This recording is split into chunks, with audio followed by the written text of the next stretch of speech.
Dad's silent revenge. The happiest day of my daughter's life was supposed to be the day she got married. But when she slipped that small piece of paper into my jacket pocket while we walked down the aisle, everything changed. 5 words written in Beverly's handwriting that made my blood run cold. Dad, help me, he hurts. My name is Roy Bennett, I'm 58 years old, and I thought I'd seen everything life could throw at me. After 30 years running construction crews, you learn to spot problems before they become disasters. You develop instincts about people who you can trust, who's trying to scam you, who's dangerous. But I missed the biggest problem of all, the man my daughter married. The morning started like any other wedding. St. Michael's church was packed with about 200 guests, white roses everywhere, and that nervous energy you get when families come together. Beverly looked beautiful in her grandmother's dress, the same one my late wife Martha wore 32 years ago. The dress had been stored in our attic for decades, wrapped in tissue paper and hoped that someday our daughter would wear it too. Vernon was standing at the altar in his black tuxedo, looking every bit the successful insurance manager he claimed to be. Clean-cut, confident smile, expensive watch catching the light from the stained glass windows. The kind of guy who looked good on paper and knew exactly what to say to parents. I should have trusted my gut from the beginning. When Beverly first brought Vernon home 18 months ago, something felt off about him. He was too smooth, too quick with the right answers. The guy never let Beverly finish a sentence without jumping in to clarify what she meant. During family dinners, he'd order for her at restaurants, answer questions directed at her, even correct her when she told stories about her own life. But he had money, good manners, and Beverly seemed happy.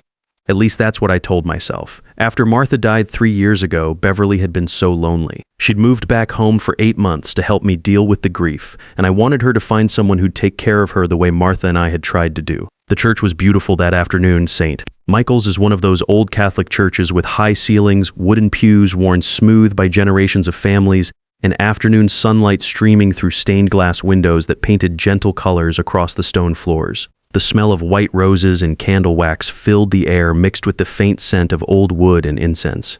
Beverly's friends from Jefferson Elementary, where she teaches 4th grade, filled the left side of the church. 20-something women in pastel dresses, chattering quietly about how perfect everything looked. They'd been her support system since college, and seeing them all together reminded me of birthday parties and graduation celebrations over the years. Vernon's family took up most of the right side, his parents who'd driven down from Portland, a few cousins, and some colleagues from Mutual Trust Insurance, where he worked as a district manager. His father was a retired bank executive. His mother had been a real estate agent. They looked like the kind of people who belonged at country club dinners and charity fundraisers. My sister Dorothy was sitting in the front row, dabbing her eyes with tissues. She'd helped raise Beverly after Martha died, stepping in when I was too lost in my own grief to be much good as a single father. Dorothy had been suspicious of Vernon from day one, but she'd kept her opinions to herself for Beverly's sake. When the music started, everyone stood up. The organist began playing Canon in D, and the bridesmaids started their slow walk down the aisle. Beverly appeared at the back of the church holding a small bouquet of white lilies, Martha's favorite flowers. She looked nervous, which I figured was normal. Every bride gets nervous, right? But as I got closer, I could see the tension in her shoulders, the way her smile seemed forced. Her makeup was perfect, but I could tell she'd been crying earlier.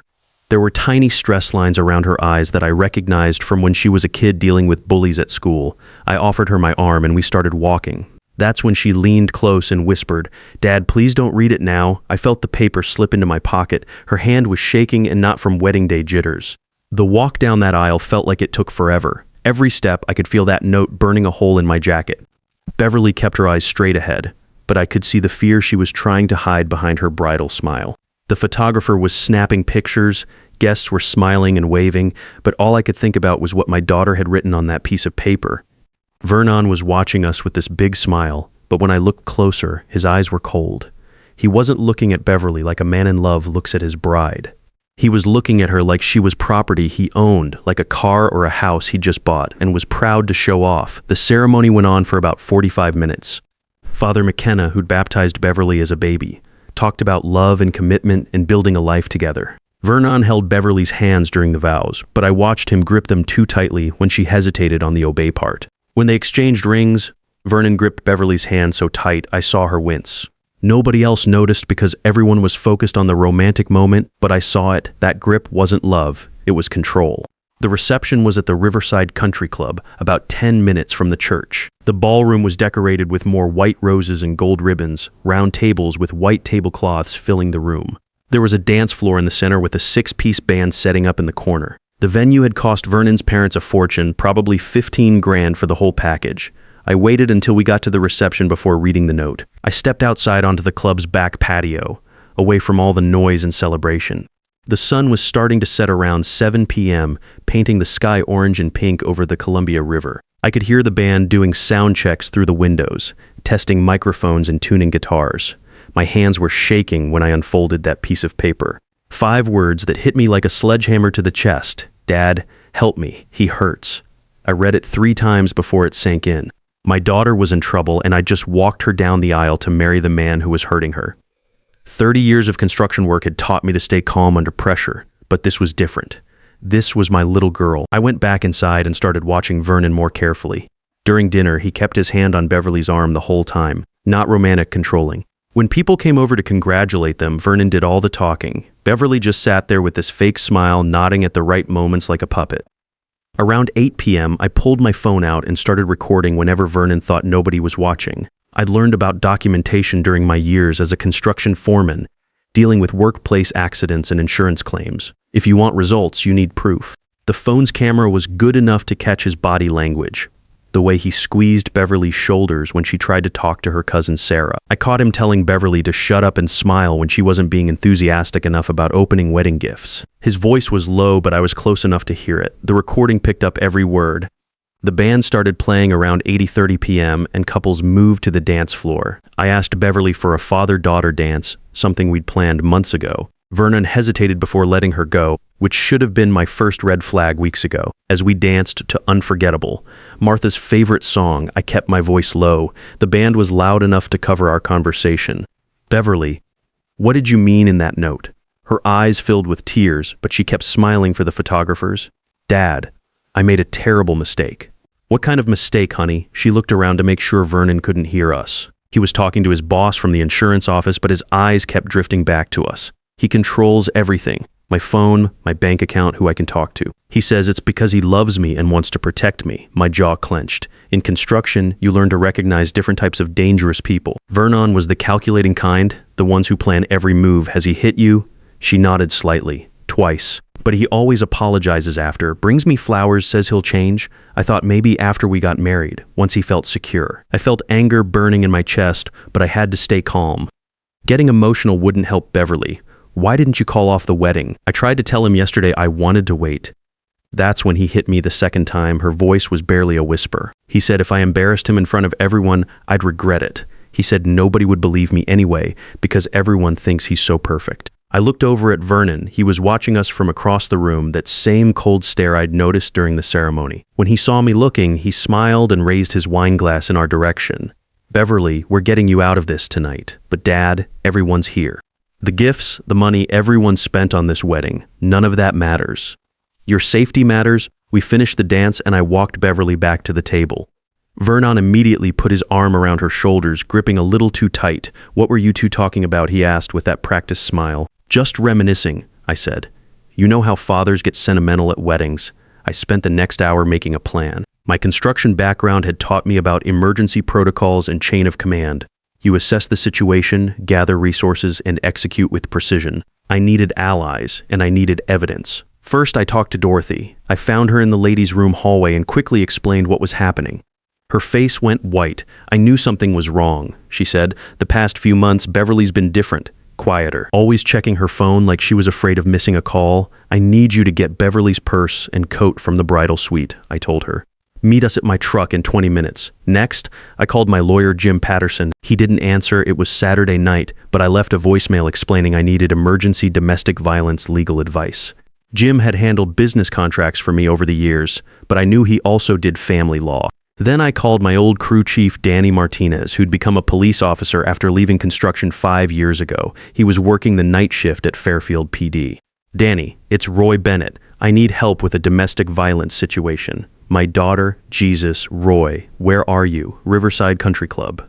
Can you meet us at the station in an hour? Absolutely. Bring any evidence you have. I pulled Beverly aside again around 10 p.m., telling Vernon I needed to discuss some family business about Martha's jewelry. Vernon started to object, but I cut him off with the authority I'd used managing construction crews for 3 decades. It's family business. Vernon, Give us a few minutes. We walked toward the parking lot. Beverly was terrified. Dad, what if someone sees us leaving? What if Vernon follows us? Let me worry about Vernon.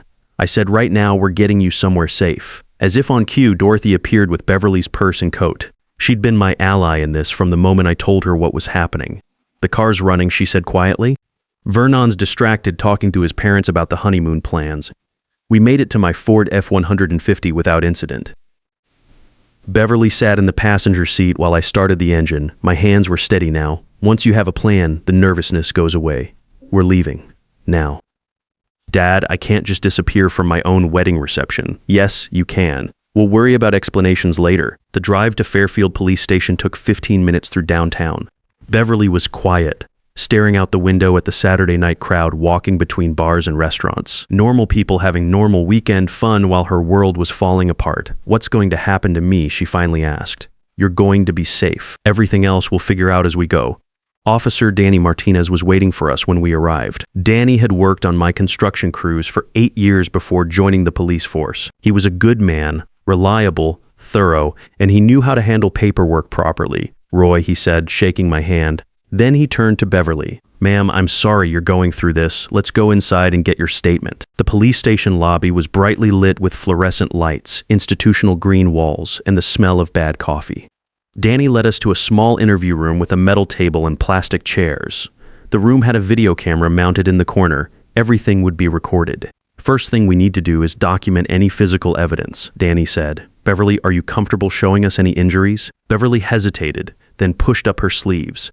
The bruises on her wrists were clear, dark purple fingerprints where Vernon had grabbed her. Danny took photos with a digital camera, making sure to get the measurement ruler in each shot. When did this happen? He asked. Yesterday afternoon, Beverly said. We were at his apartment going over last-minute wedding details. I told him I was having second thoughts, that maybe we should postpone the wedding and go to counseling first.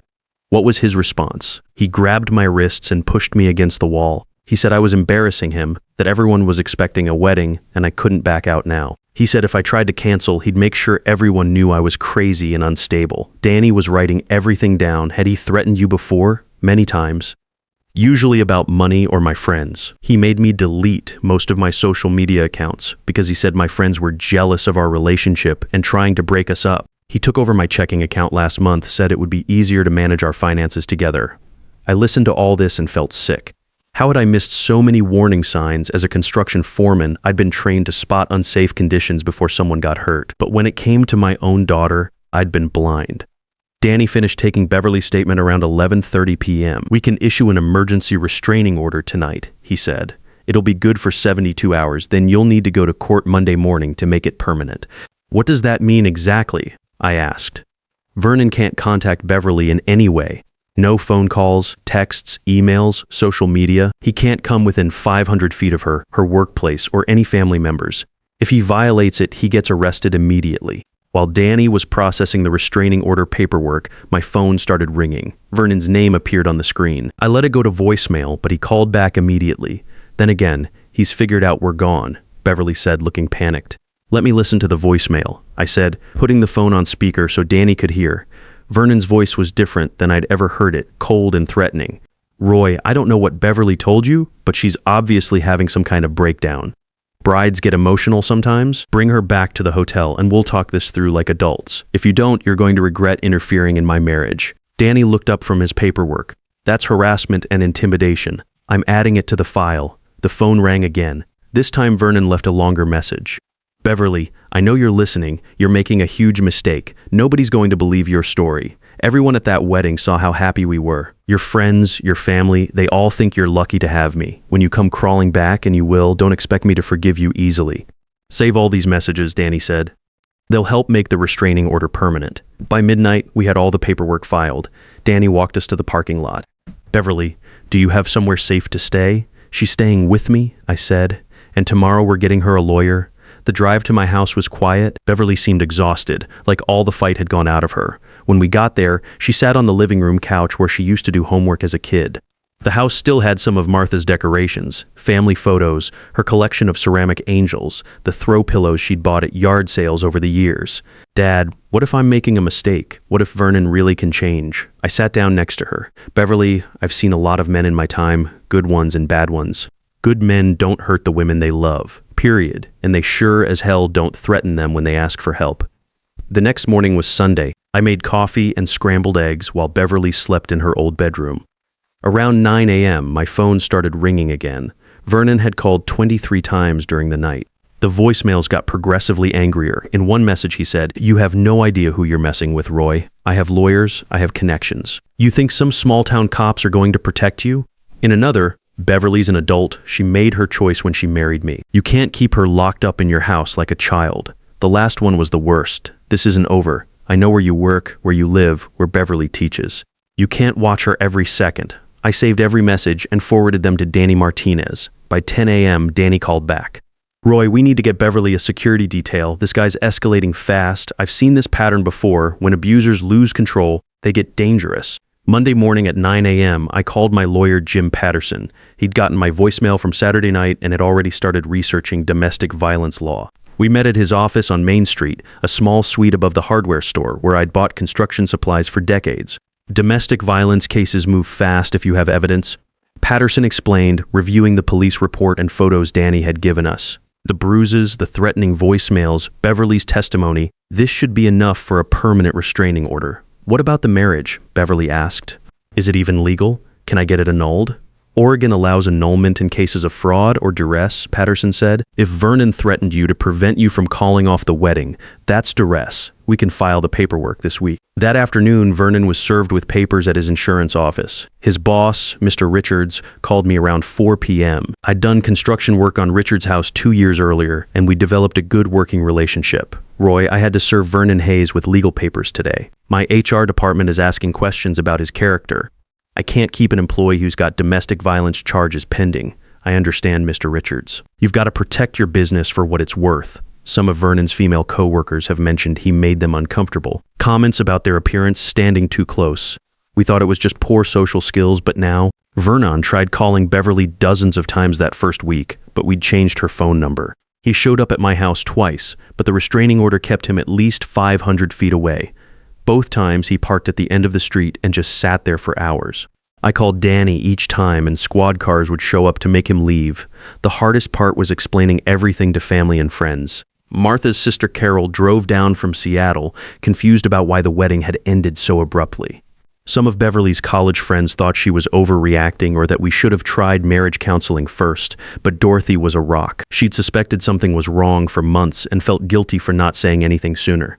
"I should have trusted my instincts," she told me. The way he talked about Beverly like she was a possession, not a person. Beverly's principal at Jefferson Elementary, Mrs. Henderson, was incredibly supportive. She arranged for Beverly to take a week off work and had security walk her to and from her car when she returned. The other teachers rallied around her, bringing casseroles and offering to grade papers when Beverly felt overwhelmed. 3 months later, the divorce was final. Vernon tried contesting it, claiming Beverly had been manipulated by her family, but Judge Thompson wasn't buying it. The evidence was too clear. The photos, the recordings, the pattern of escalating threats. Mr. Hayes, Judge Thompson said during the final hearing, "The court finds clear evidence of domestic violence and intimidation. The restraining order will remain in effect for 2 years, and you're ordered to complete anger management and domestic violence counseling before this restriction can be reconsidered." Vernon's life fell apart piece by piece. Mutual Trust Insurance let him go after they learned about the domestic violence charges. Turns out having a criminal record wasn't good for their corporate image, especially when they were trying to build trust with female clients. He tried getting another job in insurance, but word travels fast in professional circles. Last I heard, he'd moved to California to start over. Good riddance. Beverly's recovery took longer than the legal proceedings. She started seeing Dr. Susan Walsh, a counselor who specializes in domestic abuse survivors. The sessions helped Beverly understand that none of what happened was her fault, that Vernon's behavior followed a predictable pattern that had nothing to do with anything she did or didn't do. The hardest part is trusting my own judgment again. Beverly told me one evening over dinner at Tony's Diner, our usual Saturday night spot. For months, Vernon convinced me that my thoughts and feelings were wrong, that I was too emotional or too sensitive. "Your judgment was fine," I said. "That's why you wrote the note. Deep down, you knew something was wrong, and you asked for help." 6 months after the wedding that never really counted, Beverly started dating Gary Morrison, a 5th grade teacher at Jefferson Elementary. Gary was patient, respectful, and never tried to rush Beverly into anything. He'd been divorced for 3 years and understood that trust takes time to rebuild. The first time Gary came to Sunday dinner at my house, I watched how he treated Beverly. He listened when she talked, asked her opinion about things, and never tried to speak for her. When Beverly excused herself to help with dishes, Gary stayed at the table and talked to me about baseball and his weekend hiking trips. "You don't need to worry about me hurting Beverly," he said quietly. "I've seen what she went through. My ex-wife had an abusive boyfriend before we met. I know the signs, and I know it takes time to heal." A year later, Beverly and Gary got engaged. This time, the engagement was Beverly's idea. Gary had been ready to propose for months, but wanted Beverly to set the timeline. Their wedding was small, just family and close friends at Dorothy's house, with Pastor Williams from the Methodist Church officiating in the backyard. No big reception, no fancy dress, no drama. Just two people who loved each other making a simple commitment surrounded by people who wanted them to be happy. Beverly looked radiant that day, but more importantly, she looked free. Free to make her own choices, free to speak her mind, free to be herself without fear. As we sat on my back porch that evening watching the sunset, Beverly said, "Dad, thank you for reading that note. Honey, even if you hadn't written it, I would have figured something was wrong eventually. A father knows when his child needs help." She smiled, the first completely relaxed smile I'd seen from her in 2 years. "I was so scared that day. I didn't know if you'd believe me or think I was just having cold feet. Beverly, you're my daughter. Believing you isn't optional." Looking back, I learned something important that day. Sometimes protecting your family means more than just loving them. Sometimes it means taking action even when it's complicated and messy and people don't understand. Sometimes it means trusting your instincts even when everyone else thinks you're overreacting. That piece of paper changed everything. 5 words that saved my daughter's life. "Dad, help me. He hurts." As a father, those might be the most important words you'll ever read. And when you hear them, you better be ready to act. The wedding everyone thought they were celebrating was really the day my daughter needed to be rescued. And sometimes that's exactly what family is for. Because at the end of the day, protecting the people you love isn't about having all the answers. It's about being willing to act when they need you most, even when the whole world is watching and expecting you to smile.